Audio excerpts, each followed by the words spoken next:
Hi, everyone. Welcome to today's Career Chat. I'm Krista Harmon with the Kent Intermediate School District, and I'm a workforce development consultant, and I'm delighted to have Blake Padget with us today. He's an associate lawyer. Welcome, Blake. Thank you. Thank you for having me. So during these career chats, we'd love to hear your journey, and a lot of young people like to know what you were thinking back when you were their age. So take us back to when you were about 16. Did you think you'd grow up to be a lawyer? What were you thinking at the time? No, definitely did not think I was going to be a lawyer. I mean, it's something I thought about, occasionally when I was younger, but never really thought that's where I was going to go. I thought I was going to be a teacher and coach football because that was always, football was always my passion. And that's sort of the way I could continue to do that. But then as I sort of moved through college, I realized that's not really what I wanted to do. And as I sort of struggled to figure it out right before I graduated and became unemployed with student loans, I decided I would go to law school because you didn't need any particular, undergraduate degree to do it. And I had a couple of friends who were going to go to law school themselves, and it just sounded like something I would really be interested in. And 3 years of law school later, and now I've been practicing for almost 5 years. So Terrific. Good for you. So let me dig a few things out of that early part of your journey, Blake. High school, you obviously, like you said, you love football, you wanted to do that. What was happening in college that helped you realize, this isn't for me? Do you remember any specific experiences or conversations? For me, I always found myself to be a very competitive person. And I think the law really offers that. There's certainly, some parts of it that aren't as competitive, but for me, I enjoy being in litigation, right? Arguing with other people, trying to win for our client. So I realized I wasn't, if I coached football, I would have that obviously, but teaching, is what I would spend the majority of my time doing. And I really wouldn't have that aspect. So that's sort of what made the light bulb go off, so to speak. And then as I, sort of studied for the LSAT, which is the law school admissions test, and sort of prepped on that, the critical thinking aspect of it sort of really, hooked me in and was like, okay, this is something I could, definitely see myself doing. That's great. Thank you. And when you look back at high school, was there anything that you would have done differently? Had you done any job shadows at the time? Had you done any volunteer work in classrooms? Tell me if there's anything that would have helped you find that decision earlier, just as an encouragement to young people. Yeah, so I really didn't do anything like that. And I think that's definitely the biggest regret is because, I went into college and then was like, okay, now I'm going to figure out what I want to do with the rest of my life. Right. And, that's fine if that's, the route you take, but then you're sort of compressing your timeline into, 4 years or, you have to declare a major. And so get started as early as you can, right? Whether it's, chats like these or interning or, even if you just look online, right? I'm sure there's tons of speeches or really anything under the sun about what it's like to do different jobs. And especially with technology nowadays, there's really sort of no limit to what you have at your fingertips. So I would just say start looking early and trying to figure it out. You don't have to have the pressure of figuring it out right away, but just start getting an idea for it. Yeah, and young people, just so you know, it's normal because you're continuing to grow and learn about yourself. So for Blake, that was part of your journey, right? You learned about yourself. You started critically thinking about what you really wanted because there's a maturity aspect of it. So nothing lost. And like you said, you continued on, but you figured it out. So when you started law school, you had to take this LSAT. Tell us a little more about that. Yeah, so I took the LSAT in the fall of my senior year. Usually you end up taking it a little bit earlier than that, say, the summer of your junior year of college. And it tests a couple of different things. There's, a reading portion, sort of like the ACT. There's also a logic portion and a games portion, which, they're sort of just meant to test like critical thinking, logical thinking. And you can take the test as many times as you want, which is, really nice. And basically it's just, it's just a standardized test to try and gauge everybody from all different, undergraduate degrees and institutions. And so, you can get a score and you can apply, and that's how they can sort of, schools can rank students against one another more or less. There has been talks about changing the LSAT, so that may be something that changes in the next, 5 to 10 plus years. But as of right now, that is required, I believe, at most, if not all law schools still. So for young people, it's kind of like your SAT or your ACT. It kind of gives you this benchmark score that people can kind of compare then.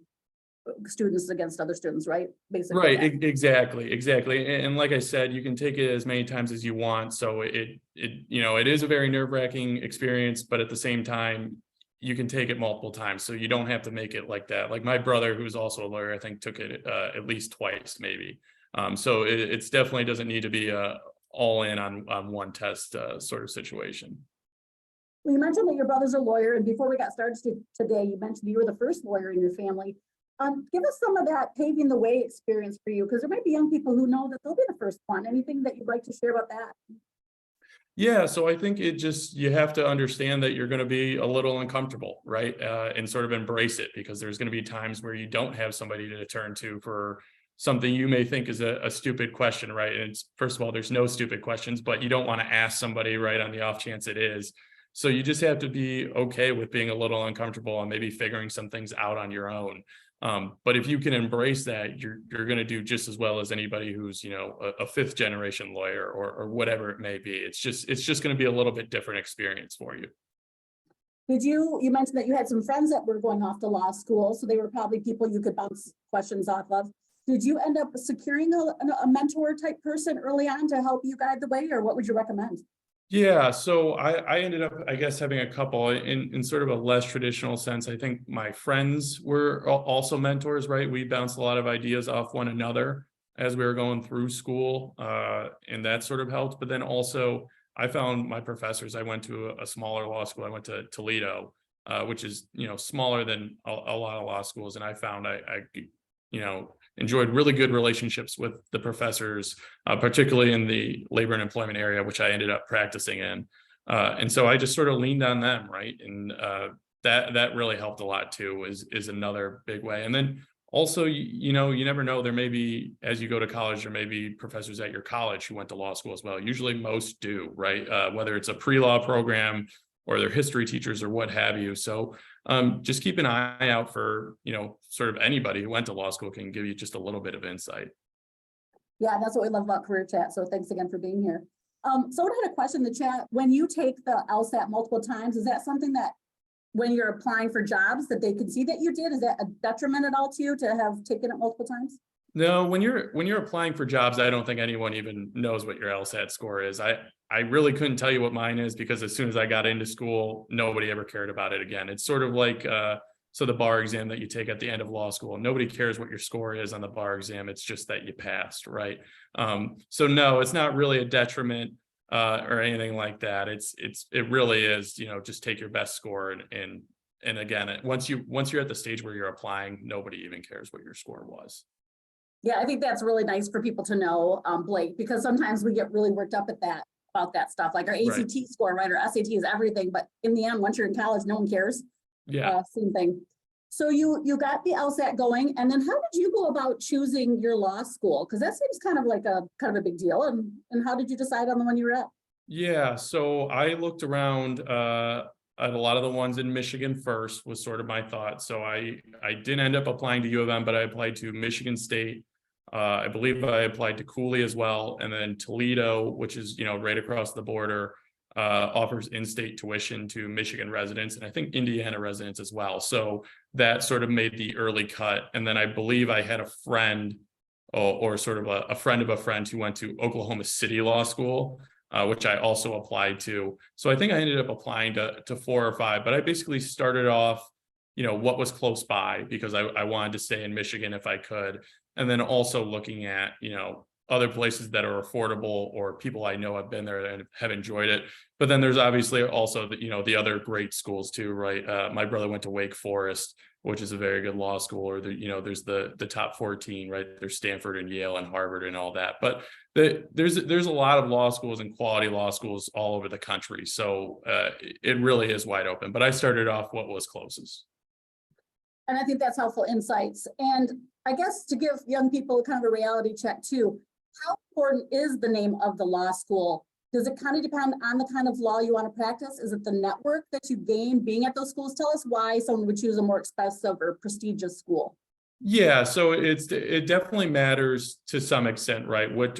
How highly ranked your law school is. A lot of people look at the brand name, so to speak, and that's going to determine, sort of the level of firm or, government position or what have you that you could get into. But there's also like Toledo's a great example too, where maybe Toledo's not the highest ranked law school. It certainly isn't, but especially if you wanted to practice in the Toledo area, just about everybody who works in Toledo as a lawyer went to Toledo Law School, right? So sometimes it's geographic too. If you want to work in Michigan State or Cooley or some of those places are fantastic law schools. And I think I'd also say, just because you don't go to U of M or another really highly rated law school, it doesn't mean you can't be a great lawyer and have a great career, right? There's some of the best lawyers I know went to, some of the law schools that you might consider, lower rated, and they're the best attorneys I know. Yeah, it's really important, young people, that you hear what Blake's saying, because we can get really worked up about some of that. And it's still those factors of being a hard worker and who you know and who knows you and all those things, which we'll talk about. So Blake, what kind of experience was law school? What would you like young people to know about? Maybe break down some myths or give some inside scoop of this is what you need to prepare for.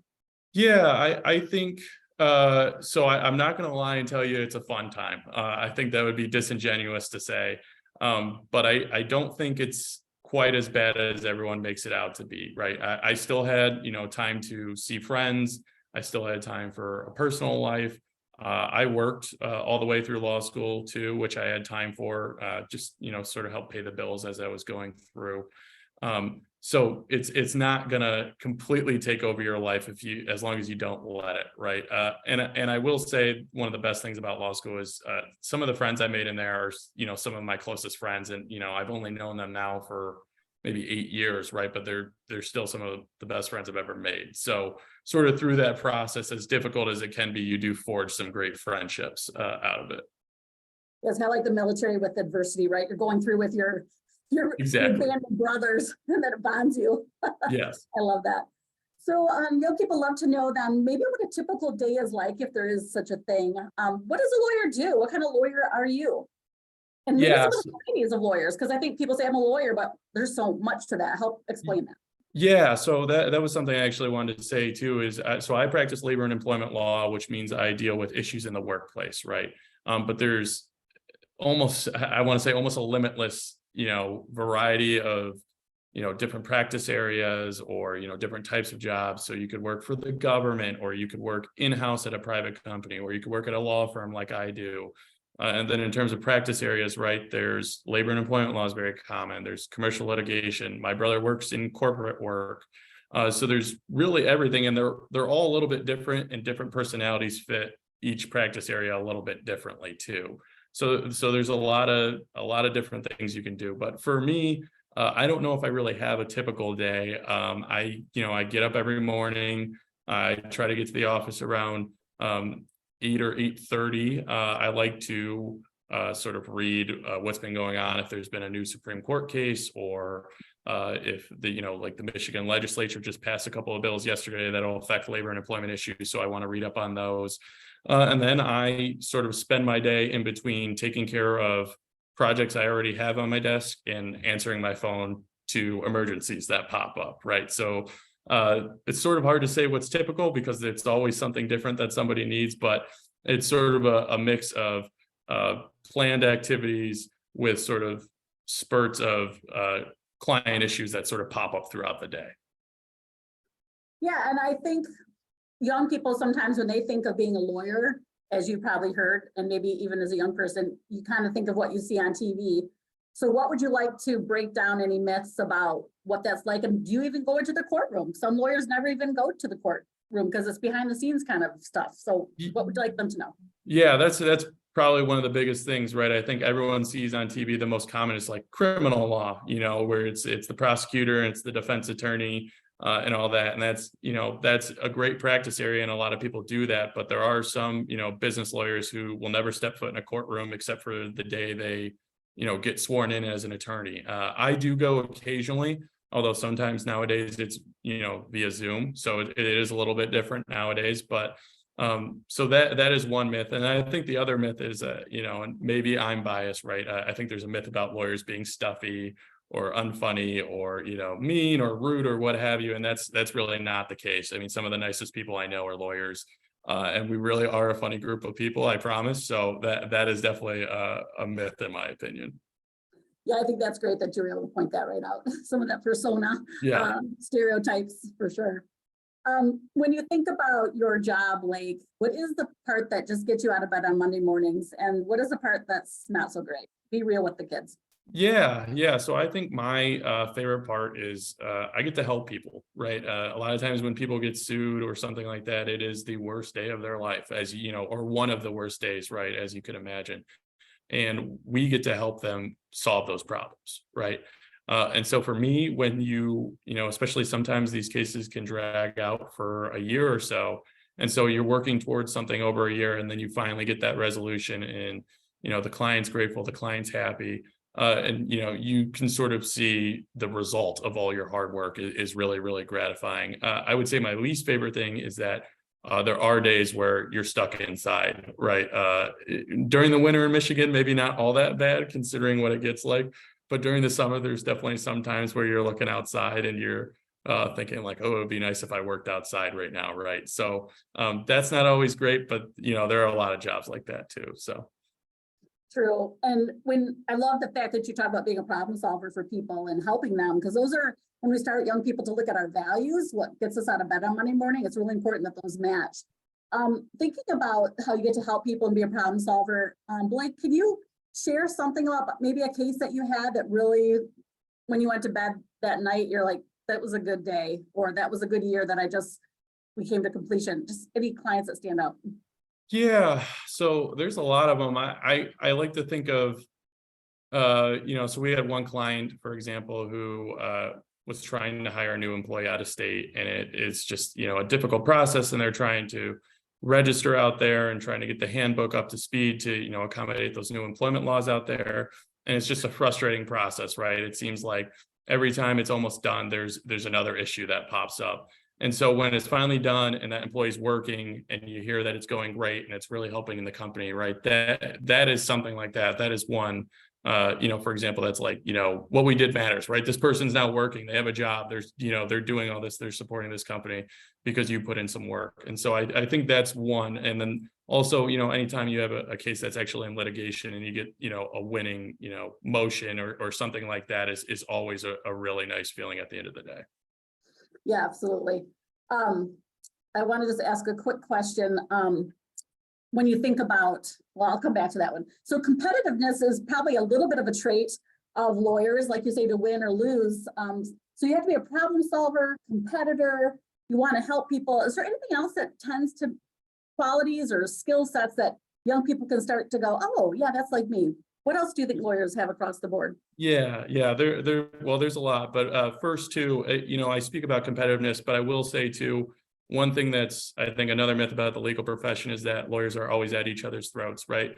We're competitive but respectful. I think is always very key too. So I don't want people to think it's always this, you know, screaming match between lawyers. It's really not. You can be competitive, respectful, and professional, you know, all while doing your best for your client. But I think, you know, getting to other traits, I think being organized is always really key, right?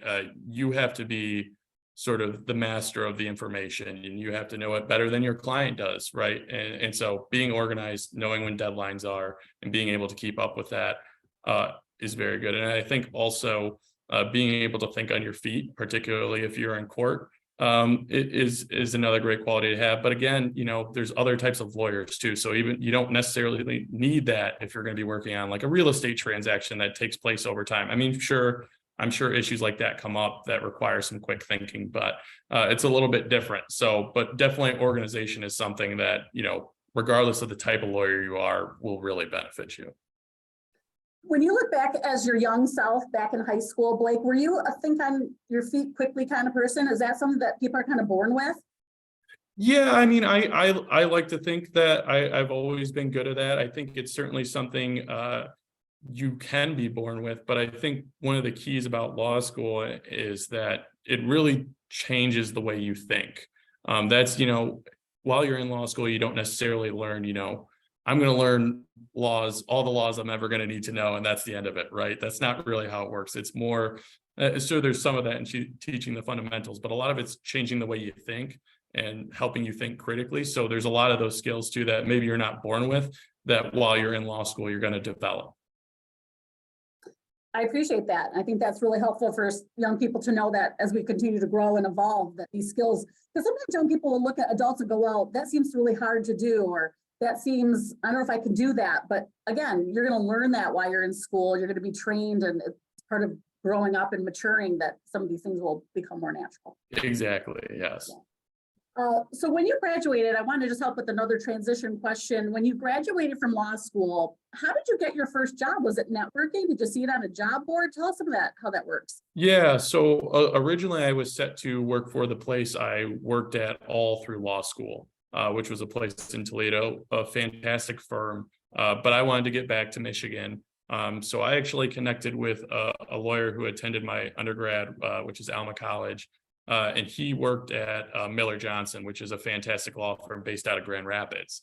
And so they needed some labor and employment associate, and they had some work available. And so I just sort of inquired with him, Matt, and said, is this something, I could, do? I'm really interested in the area. I'm just finishing up. I know, we've never really met before, but I'd be interested in talking to you about it. And so he sort of made some connections there, and, the interview process started, and, I ended up working at Miller Johnson for, I think, the first 2.5 years of my career. And it's a fantastic firm full of great people. And it was really a great experience. So I got there through an alumni connection that I just, didn't really know him, but I just reached out to him and told him my story, and he sort of helped me out. Yeah. Was it through LinkedIn? Is that how you might identify somebody, or did you go through Alma's alumni group? You could go, you could go through LinkedIn. I just happened to know from a friend of a friend who he was, and that's sort of how it worked out. But if I didn't have that, I probably would have went through LinkedIn, or just started running some Google searches to see what I could find. Yeah, and I want young people to note that he took the initiative and was the one networking and reaching out. My son just moved across the country and did the same thing through LinkedIn, and people want to help each other. If you call an alumni, they want to help you. Is there any insight you'd like to give, just to give encouragement to young people about that? Yeah, I think you're right. I think people do want to help other people, especially if they have something in common. So Matt, for example, played football at Alma. I played football at Alma. So that was sort of a mutual connection we had that we bonded over. I think the key is if you're going to be a person who reaches out and network, these people want to help you, but don't put all the onus on them, right? Have questions for them, be interested in their careers and their lives, and don't just, show up and say, hey, I'm Blake, do you have a job for me? Right? That doesn't really work. So you have to take the initiative to reach out, but then you also have to take the initiative to be prepared to talk to them just about yourself, and also know that, hey, maybe it's not going to lead to a job right now, but building your network is something that can pay off big in the future too. Yeah, it's such an important way the world works. So I just want young people to hear that directly from you.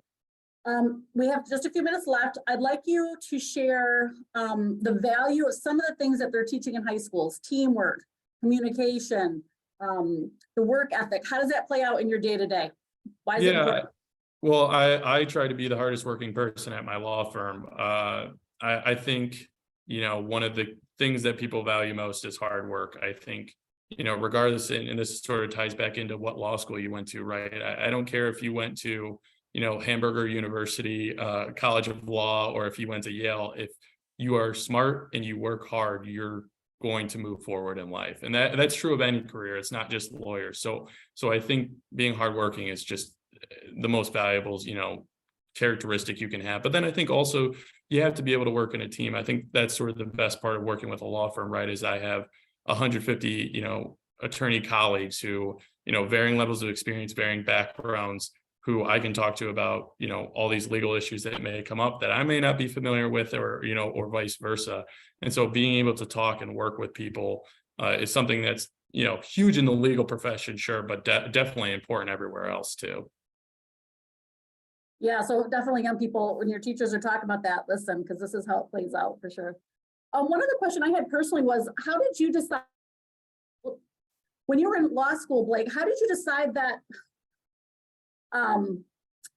labor and employment was the area that you wanted to focus in? How does one discern that? Like, even with being a doctor, is it, labor delivery, is it heart stuff? So what was your thought process?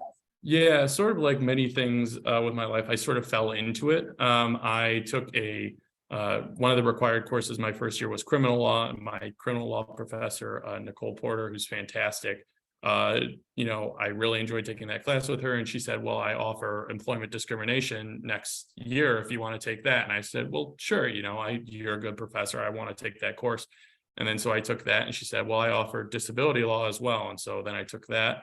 And then it was sort of, well, I don't have any more employment classes to teach you, but Professor Slater, who is another fantastic professor at Toledo, teaches labor law and teaches employment law. If you've gone this far, right, keep going, sort of thing. And so that's sort of how I found that area. And then my first job out of law school was doing labor and employment work, and I realized, I love it. It's just sort of my calling. But I think that's one of the great things about the legal field too, is you don't have to know right away, right? People shift around. And I think law in particular too is a great second career for a lot of people. My brother was an accountant at Plant Moran for several years before he decided to go back and go to law school. And so, you don't have to know right away. That's sort of how I fell into it. But plenty of people I know change, at certain points in their career. Yeah, that's just such good insight, Blake. This whole conversation's been just so helpful for young people who are considering this.